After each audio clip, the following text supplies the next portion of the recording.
Yo guys, and welcome to the follow-up video on the International FleetStar 2000. We got that Cummins 14-liter running good, and now we just have to break the clutch free and get it driving. So that's the mission today. It's New Year's Day, so happy New Year's to you. Not sure when this will be posted. Should be getting this picked up hopefully this week. We'll see if things go smooth. So I'm assuming this has an open differential in the back. Let's try. We'll jack one side up and then we'll start it up, and who knows, maybe it's been a week, so maybe the clutch broke itself free. I mean, I did spray some things down and grease it in there. 12-ton Harbor Freight air bottle jack, which, you know, I never did try the manual pumping feature on here. Let's make sure that works. I'm jacking up on the frame. I imagine the suspension's pretty stiff. Shouldn't take too much to get the wheel off the ground. Yes, this works nice. Just about off the ground, actually.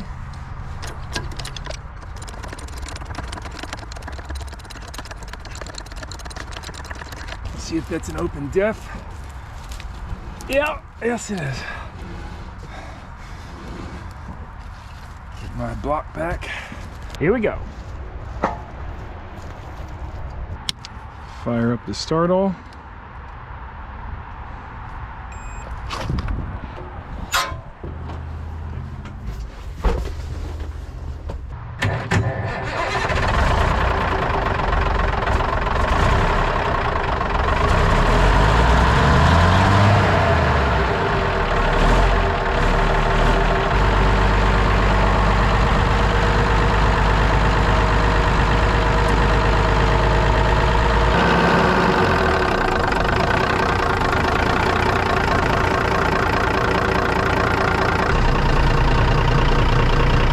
Was a little sticky, but seems to be good now. So let's see if she'll slide into gear. Now, we'll try starting it in gear. Power down, power back up, and put it into gear. It won't go, it's going in the reverse. Come on. Oh, that's okay. I'll slide it into gear when it cranks. Okay, so that wheel should be spinning now. Yep, there she is. So now all we gotta do is kick it off jack or rev it a couple times, see if the clutch breaks for it loose.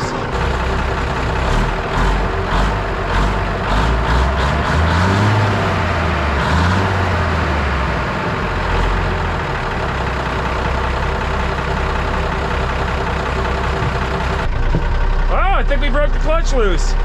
We are ready to drop the jack and drive it. We got no radiator, so we don't want to run her too low on it, so I'm trying to rush. All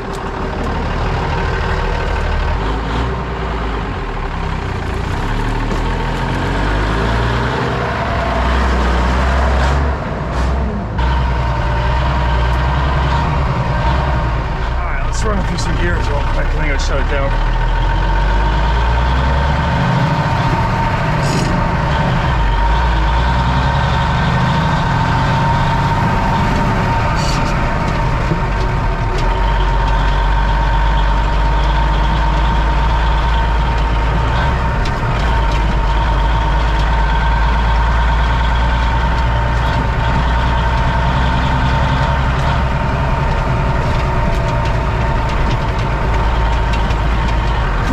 The brake pedal like I have any brakes. These are your brakes right here.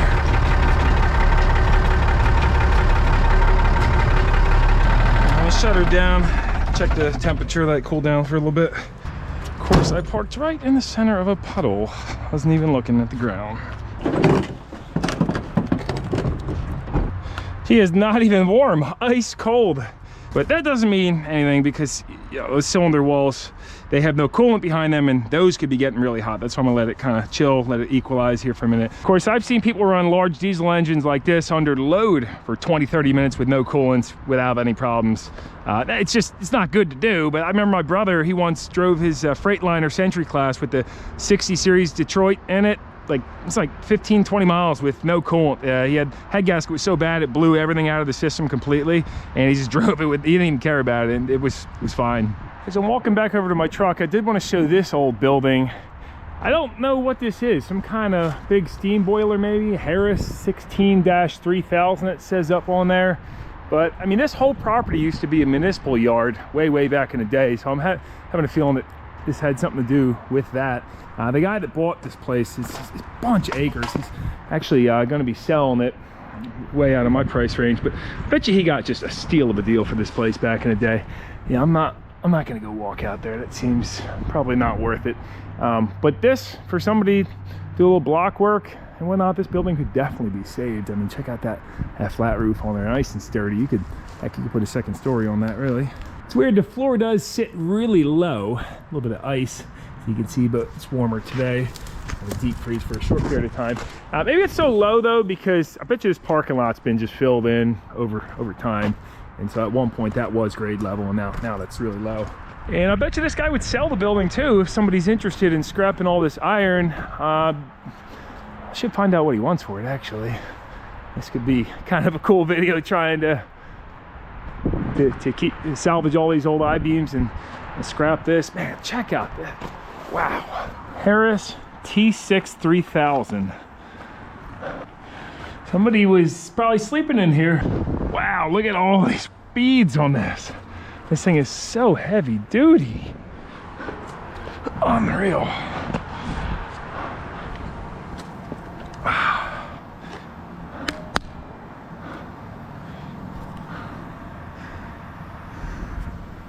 Strap my darn beanie down there. You see all these welds along here too. That was time consuming, whoever ran all those. Stacking beads, right? Yep, and along all these gussets too.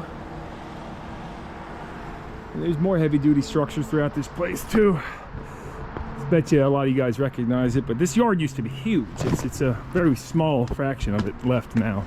All the good stuff's been taken. Oh, I blocked this off down here. Look at that.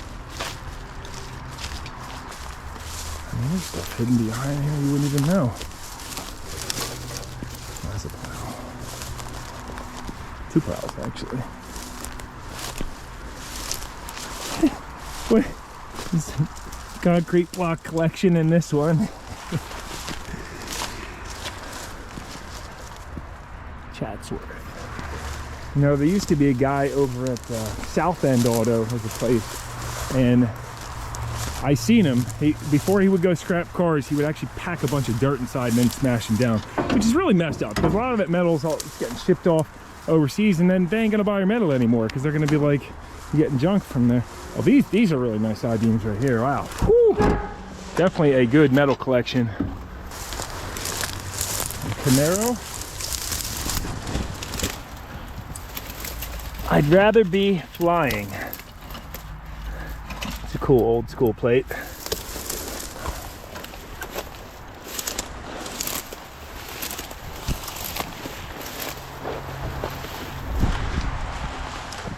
Oh, pretty bare bones. That's good steering wheel though.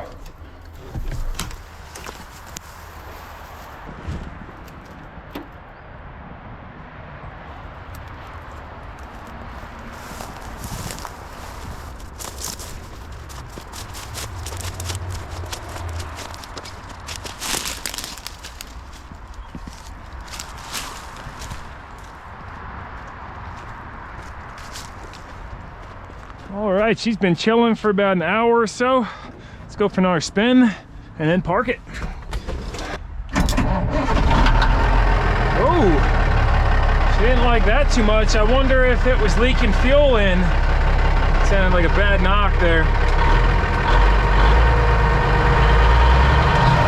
And unfortunately, the throttle is still sticking unless you snap it. If you go on lightly, it stays there, so shifting is kind of tough. I gotta unstick this throttle because it's bad enough that having brakes. Having a throttle that sticks is not fun. Without taking it off, it seems, yeah, the rod going in the cab is the problem. Oh, would you look at that? I just destroyed my Leatherman trying to bend this spring tab over a little bit, get a little bit extra spring tension. Still folds up okay, looks decent until you apply a little bit of force, and yeah, that's broken. But the little bit of extra spring tension seems to have cured the problem. All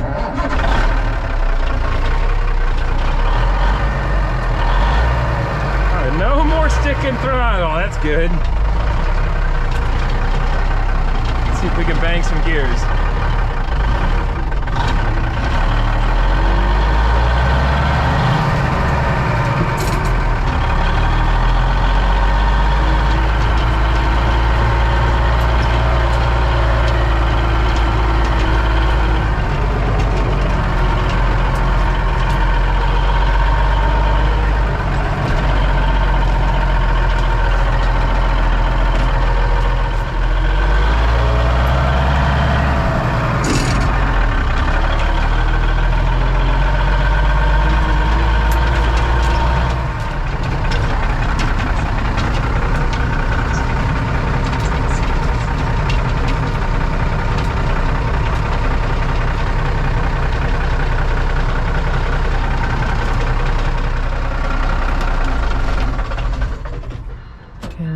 Is her resting spot. Now that was a good time throwing around a few gears, and yeah, she'll stay here till he gets with the trailer over here, and we'll drive it right up. A lot easier than trying to drag it on with locked up brakes. So.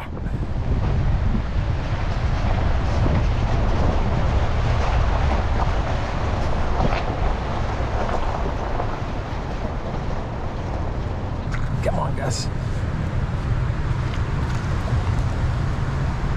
Oh, it's muddy, huh? Come on, boy. Well, here we are now in February, and this truck still sits. A guy was supposed to drive out with his low boy from Michigan, and that just hasn't happened yet. So he's paying rent at this new spot. I've been paid for on the truck, so I'm ready to close this out. I thought that it would be fun to get a clip loading it up and give him a hand with that, but I needed the diesel jug and wires and all that for another job.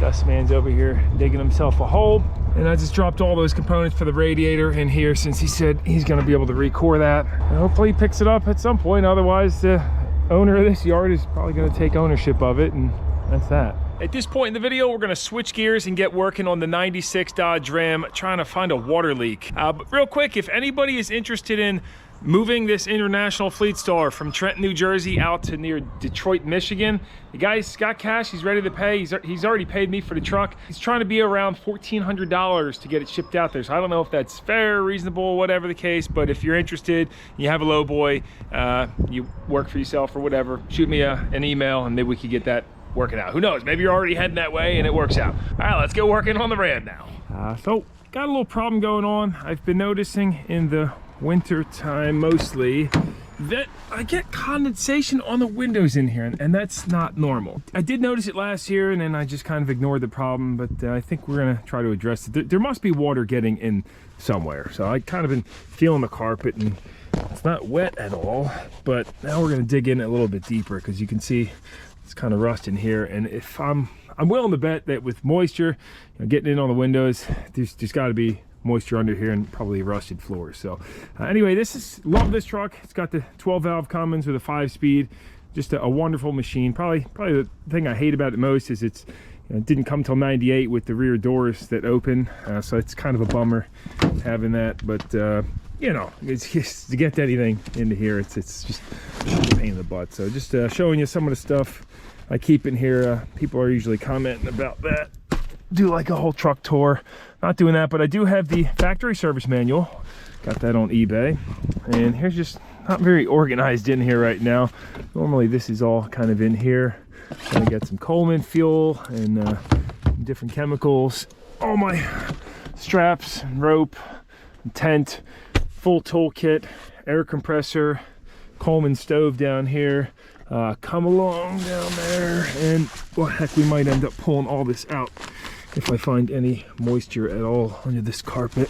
Wow, you can see this is an indicator that moisture is getting in the truck. You shouldn't have frost on a jack. Like clearly, since this when the temperature changes, this stays really cold, although water's gonna stick to it like a Coke can effect, and then it's going below freezing, and well, yeah. So anyway, axe, some other stuff down there. Let's check the other side. I know we're kind of just diving right into this. Retired my old boots. It's funny because some people were commenting about that too. But you know, if you ain't wearing your boots till they're completely bald, then you're not doing good. And if your boots start falling apart on the soles before they get bald, then they're not good boots. I've been wearing these Timberland, what are these, the White Ledge Timberlands for many years, and I absolutely love these boots. They're about, you can get them like 70 bucks online. Usually is the cheapest I can find them, but they've been making these for, geez, I've been wearing these same boots for probably 10, 15 years now. And of course, I'm not sponsored by them or anything, but they're definitely just, you know, they're not hard toes, but we're not working in the shop or anything. Great boots though. But those ones I won't throw in the trash. Those will go for, you know, either river shoes or, there's some moisture. Where's this coming from? It'll be river shoes or for mowing the lawn. Well, you see with this weather seal, you know, a little bit of water down here. Let's check under. Oh yeah, so I got some moisture under here for sure. Yeah, you see that? All right, so that means we got to pull this side up at least, bare minimum. That's my TPMS beeping at me. But yeah, water's getting, I haven't driven this truck in a little bit, and the reason I'm kind of doing this video now, or tearing into this now, is because I try not to drive it in the winter time. Because for a 96, she is pretty darn clean underneath. Doesn't even leak oil.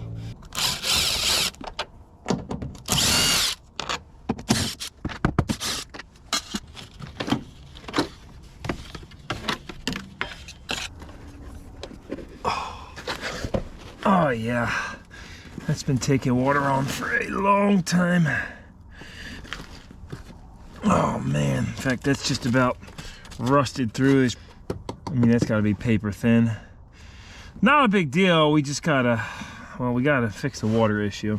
And you know, when you have a water leak, there's no way you're ever gonna find it unless you pull the carpet up, because when it rains, it's just gonna soak into it. You never see it coming in, you know. And seeing that condensation on the windows is an excellent indicator. And you see up here, real nice shape. So that's a good sign. I suppose at this rate, I should probably just pull the whole darn thing up, pull the seats out, and really kind of assess the situation. Let's see what it's looking like over on the driver's.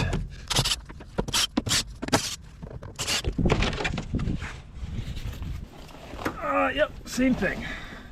And actually it is damp under this one. I didn't feel it originally here, but this is wet. I was able to clear everything from the floors, put it on the back seat. Also thinking it'd be a great idea to get rid of this seat and just do some kind of organizer back here, since I don't plan to put any passengers in the back. And look at the headliner in here. This thing is just done for. Might as well take this down too, huh? It almost looks better without it.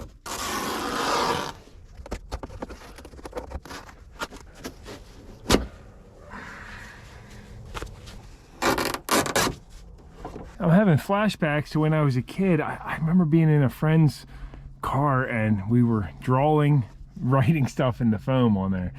You can see you bump it at all and it puts big scratches in it. So I'll have to get a new headliner for that, and you know, at least this stuff's not flopping in the wind anymore. Haven't even started looking at potential leak causes, but this seems like it could be one right here. I think this is just slid down. It definitely seems like it should be slid all the way down there. And this piece is just kind of chilling.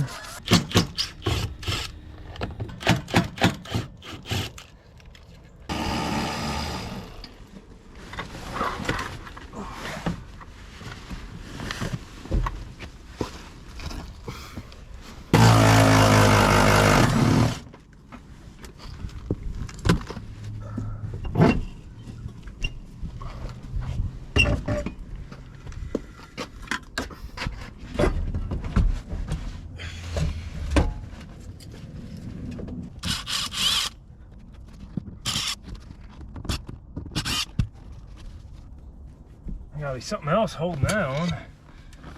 Maybe there's rubber separate from the steel plate underneath.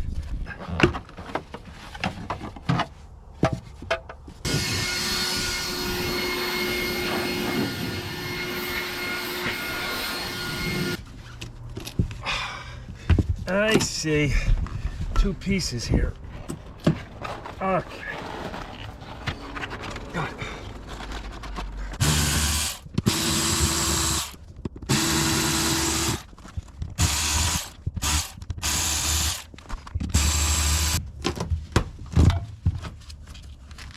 Needs a new one of these boots. This has got a bunch of tears in it.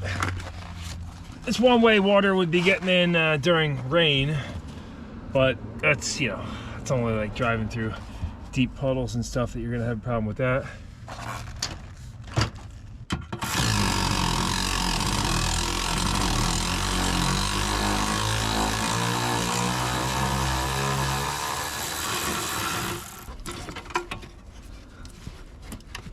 The back seat and the side panel is definitely got to come off to do it right. And for now, I just cut the carpet. Since I'm thinking I'm going to be replacing this, don't really want to put it back in all rusty and nasty. It could be cleaned up nice, but I might even get one of those vinyl mats and put some noise mat under here too.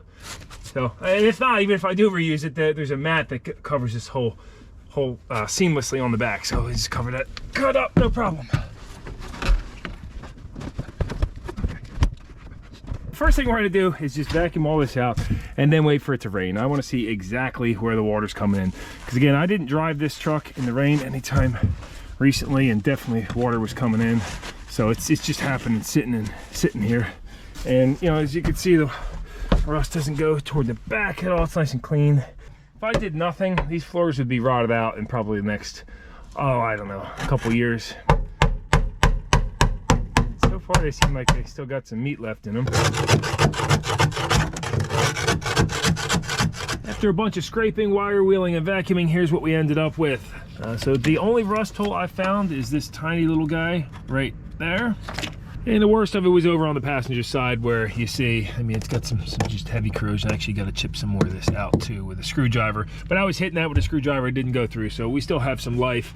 You see underneath this sound insulation, there's no rust underneath, so this actually did a good job protecting it. It seems like once the paint kind of flakes off and that galvanized gets eaten away, that's when it just starts rotting away. And you got to remember, the biggest thing is just getting rid of the water. Yeah, you can't really stop rust. It's kind of a cancer. We are gonna be treating this with a rust remover when it's a little bit warmer out. It's down in the 20s right now. I think you're supposed to use that stuff definitely above freezing. But as long as we get rid of the water issue, it's going to slow this down dramatically. So that's cool for now, and then once it rains, we'll be able to see where the water's coming in. Now back over in the garage, going to do a little prep and paint on the legs of these seats, since those are pretty crusty. Already hit them with the wire wheel, but I'll put some of this Metal Rescue on there by Blaster. Does a pretty good job at eating away the rust, and then we'll neutralize it.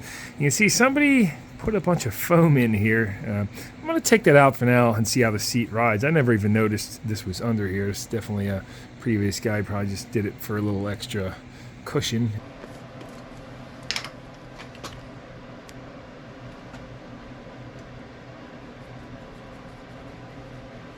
And look at that, just a few minutes later, looking fantastic. They do recommend covering this in plastic and preventing it from drying on there too. The longer you let it sit, the better it's going to be. And then you'll want to neutralize that with some warm water, soapy warm water when it's all done. Wrap them up and I'll let those set for maybe another 15-20 minutes. And there's the final product. Could go one more coat on the Metal Rescue, but I think that's good enough. But yeah, now I can prime that and hit it with some Rust-Oleum, and you can see the metal thickness difference, how much rust was taking place there. That's how thick it used to be. I think there's still plenty of life in this. Obviously, the seat support is pretty important. Went with a nice thick coat of brushed-on Rust-Oleum.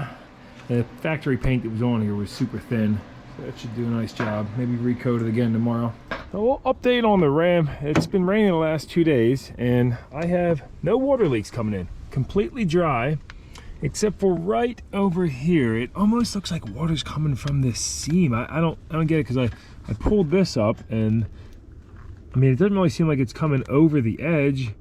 I'm thinking it might be somehow running down on the inside of here and then just climbing over there. I'm not sure, but this was completely dry before, and that's a little bit wet. Of course, if with the insulation on there, one little leak, especially near the seam, it would kind of soak in.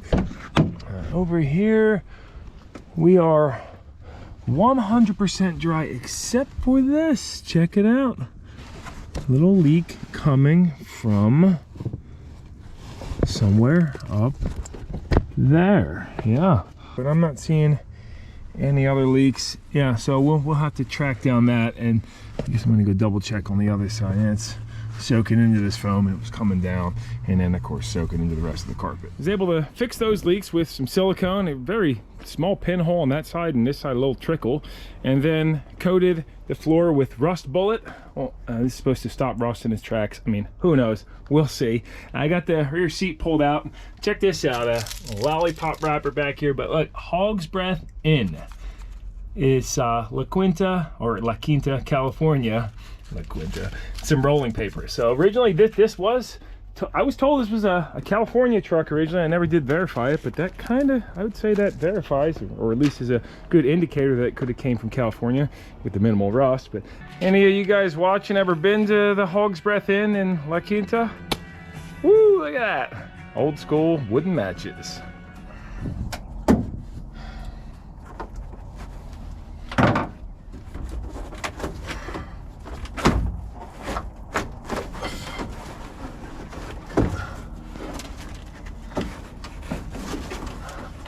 Well, how the heck do you get this thing out of here? Extended cab would be nice.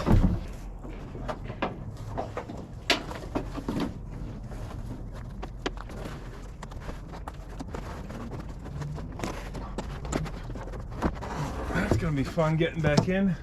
Luckily it's a little bit flexible. Look at how clean that roof is. And everything. I mean, go inside, look at these rockers. This insulation bag here, I guess, to reduce noise, and yeah, it's spotless. And it's actually good storage down here too. It makes me not even want to put those panels back in. I wonder why around where the seat belts mount, it's got this black paint smeared on it. Maybe that's like to indicate if there was ever pulling action or crinkle there or something. I'm not sure. It looks like definitely factory though.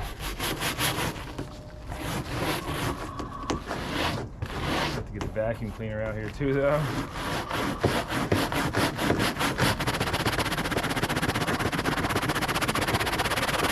It scrapes it down to the fiberglass.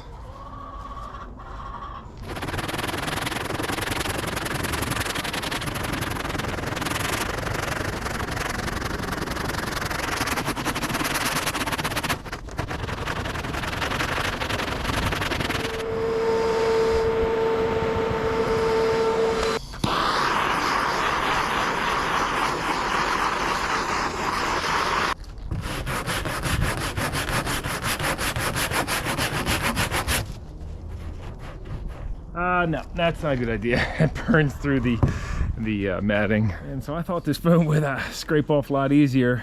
Sections were like up front where the sun has hit it, it came right off, no problem. But the rest of this, I mean, the foam's still in really good shape.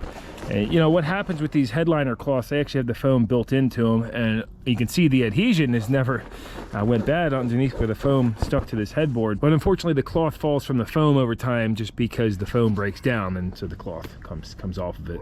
But we're gonna go with this Raptor liner. I got some gray, I don't know, should look okay, we'll see. Just a lot of elbow grease scraping this, and you keep going each way and switching arms, otherwise you get tendonitis, right? I'll be here another half hour, 45 minutes, I'm sure.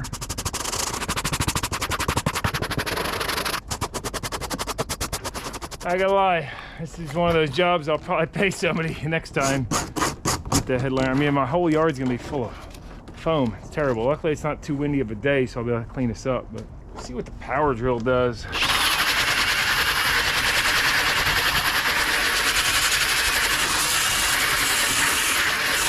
Oh yeah, you gotta be careful not to burn through, but that works pretty good. Should have done that before.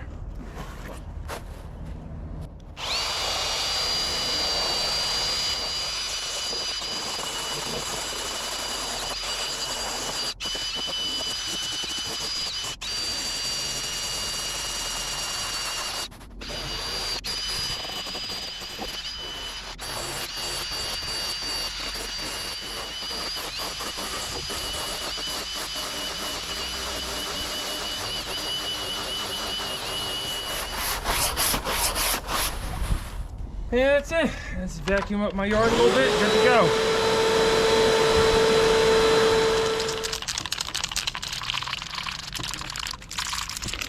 I've never used this Raptor liner before, but it's got a two-part system. You shake 2 minutes, then you flip it upside down to press this, and then shake 2 minutes again. Unfortunately, the cap is messed up in here. It's got a broken little nozzle. Made in Germany. Unfortunately, I don't think this cap's gonna seal, but I'll give it a go. Yeah, seems to be working.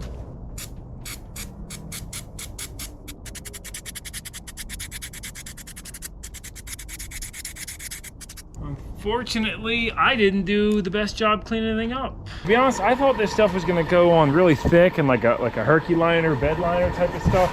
Thought to go get that instead, because this is just going on really thin and showing all the flaws and all the foam on there. Maybe I just gotta go on thicker.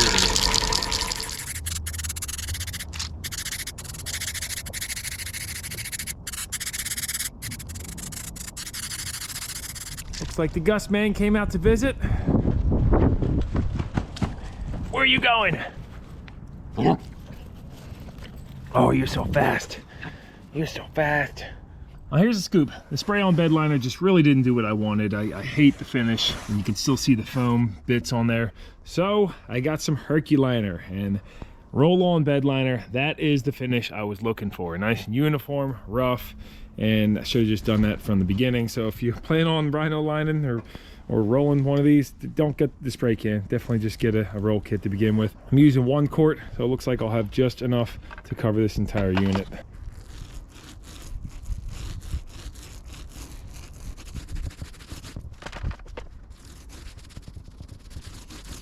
This Herculiner is great stuff. I just love how thick it goes on.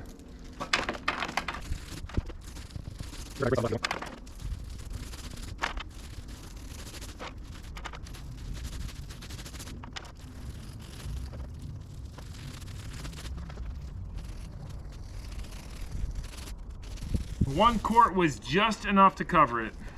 So I'll probably get a little bit more if you want to be safe. That is looking pretty good. I'll let that set up for a few hours, and then I'm hoping it maintains a little bit of flexibility because you got to squeeze it a little bit to get in the headliner inside. I got the new vinyl laying out here, getting a little bit soft because it's cold out. I'll sit in the sun for a minute. And the new insulation. Get some more Noico mat on the way. My brother was saying this stuff's gonna always stink. I'm hoping that the vinyl covers that up though. Went to town on my dash last night a little bit. I was kind of mad, and it just poked right through. I mean, this stuff is like, you barely touch it and it just falls right apart. Great, that's gonna be rattling in there forever. So I got another dash cover on the way. Where the heck did that go? There's the heater core right there, copper. It's nice. So those new plastic ones. Just drop down into the glove box. Might be asking why I started ripping this out. I was thinking it'd be cool to just lay AstroTurf or something or another. I just feel like there's a lot of wasted space down here. You could store stuff, but then I don't know. We'll see how the dash cover looks. Really amazing what the sun does to this. I mean, you don't even touch it, and it's just breaking apart. After a whole bunch of trimming, got it sitting pretty decent, but I think it goes without saying that the vinyl is never going to be perfect. You're going to get creases and crinkles, even though this is supposed to be contoured to the floor. Definitely harder than carpet. Now I can pull this back out, put the insulation down, the rest of the mat, and get it together.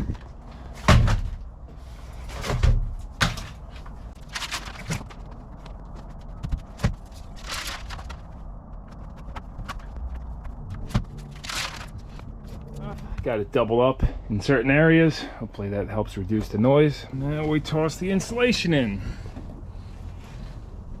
Looks good enough. I ended up using the back section of the carpet for insulation back here because this was still in good shape, or padding, whatever you want to call it. And they said in the instructions not to set this out in the sun, but since it's cooler out today, this has got it just where it needs to be. I'd imagine in the summer though, you wouldn't want to do that.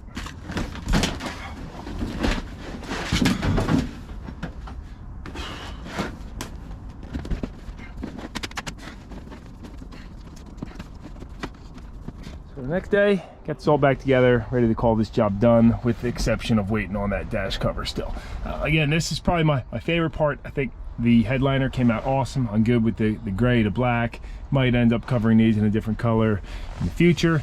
As far as the vinyl goes, you know, the fitment in the back was probably better than the front, but still, you see as the temperature changes, this stuff expands and contracts a lot with temperature. So you get it perfect, and then it wants to balloon up again. I mean, you just can't expect perfection with this stuff, but it's nice if there's any spills, you know, it's not going to soak into the rug. Sorry about that lighting. I did go ahead and cut these open, because before they were just, there was like nothing here. I went ahead and did that on both sides. I could, you know, stuff a blanket in there or something or another. Gonna leave the factory seat in for now, since it just works so well. And for the front, here's what the final product is. Unfortunately, I'm not thrilled with the fitment on this one.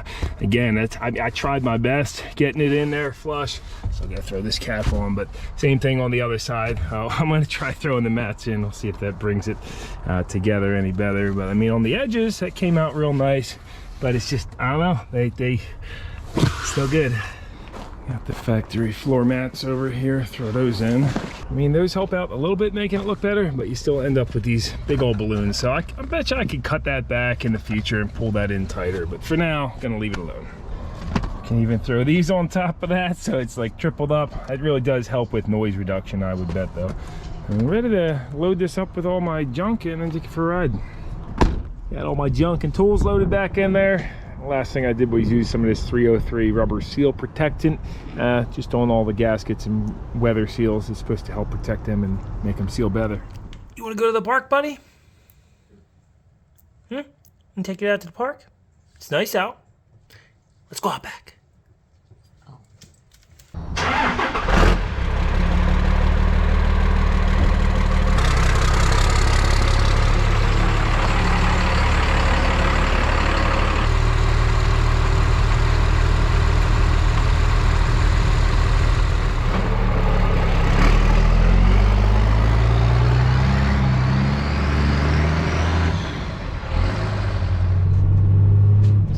Noise comparison sounds the same as it was before. That's good. I was hoping the vinyl didn't make it louder or doing what we did up here. What do you think, Gus, man? Is it stinking here a little bit still? Says yeah.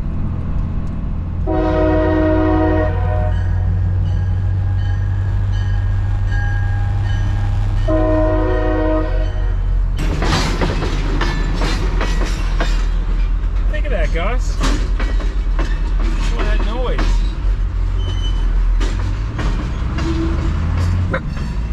Oh, that's what you think of it.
Shop, do a quick state inspection on it. Still an empty spot where my toolbox was. All the grease on the brake lines and hoses, keep them rust free. It's getting a little bit low, maybe like 6:30 seconds up there. Yeah, it's leaking oil like usual. Cummins. Not dripping on the driveway though. That's the big one. A little bit more meat over here. Definitely could use new front control arm bushings, but not getting any shimmies, problems with those. Oh, the oil breather cracked open. Passed with flying colors. Look at that. Gus was just sitting in here, taking a nap. Being a good boy.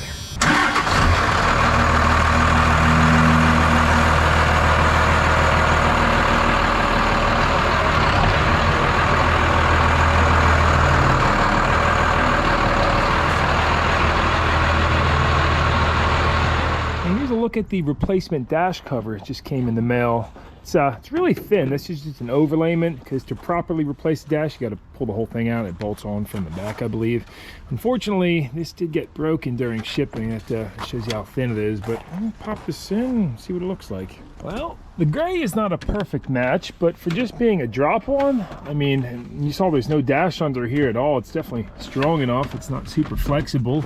I think this will work. I'll pull it back out, get those holes drilled, screw it in there, and then I guess we'll do like Velcro strap, or yeah, maybe just silicone it down. I mean, honestly, I'd rather have a carpet like what we put in the Wrecker, but for $100, this ain't bad. And you know, I don't think I'm going to complain about that. Maybe if I can get them to give me a little discount, that'd be cool, but man, tuck it in here, you don't even see it. Well guys, like usual, I want to thank you very, very much for tuning in, especially if you watch this far. Helps out huge on the channel. The next video is probably going to be on NNKH 2, picking up the Arctic Cat snowmobile, bringing it up to New York, doing a little vlog riding on that. I try to keep that all on the second channel, along with those pesky reviews. I've been getting a lot of comments lately about, stop wasting your time on these bike reviews, you're wasting your time. Hey, listen, I enjoy doing it. They send me these bikes. I can usually resell the bikes when I'm done, make a little profit. So for me, it works out. I enjoy it, and those will keep on coming. So if you're watching this and you're one of those guys, you know, maybe just tune out of that channel. I don't know, because anything goes. If you read the description of NNKH 2 channel, No Nonsense Know How 2, it's anything goes. Thanks, guys. I'll see you soon.